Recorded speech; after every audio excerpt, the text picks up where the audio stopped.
The first question here says, state the de Broglie hypothesis. And the de Broglie hypothesis is that all particles exhibit a wave-like nature.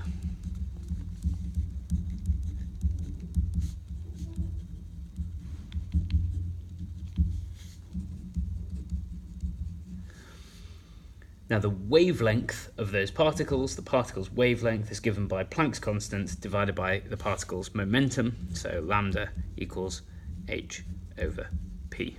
So you get 1 mark for the definition and 1 mark for the equation, so that's 2 marks. The second question, a tennis ball of this mass is thrown with a speed of 20 meters per second through a gap width of 1 meter. Discuss whether the tennis ball will exhibit noticeable wave-like properties in this situation. Well, it's being thrown through a gap, so the wave-like properties that we're looking for is diffraction.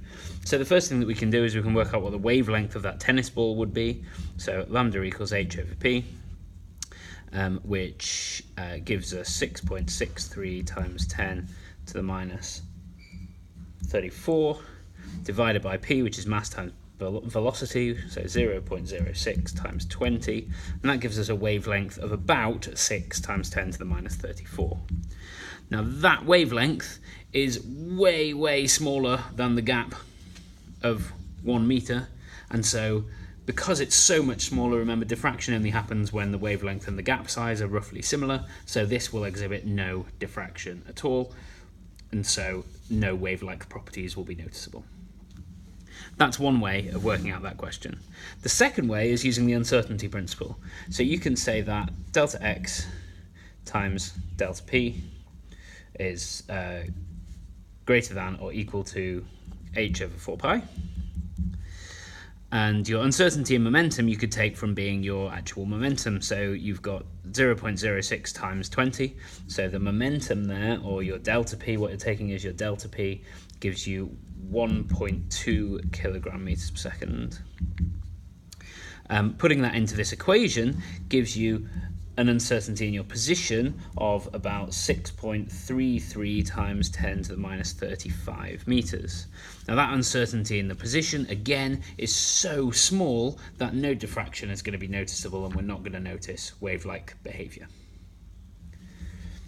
For part C, an electron is accelerated from rest through a potential difference V. Deduce that the de Broglie wavelength lambda of the accelerated electron is given by this.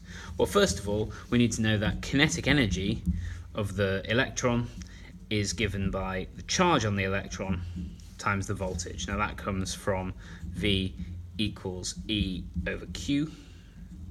And in this case, the charge on the particle is the charge on an electron, little e, and so the energy we're giving it is kinetic, so we can change that to this formula here. So once we've done that, we can say that's also equal to half mv squared of the electron, and we can rearrange this formula to say 2 mev equals m squared v squared, which is also equal to p squared, because mv is p, momentum, and so p, momentum, equals the square root of 2 mev.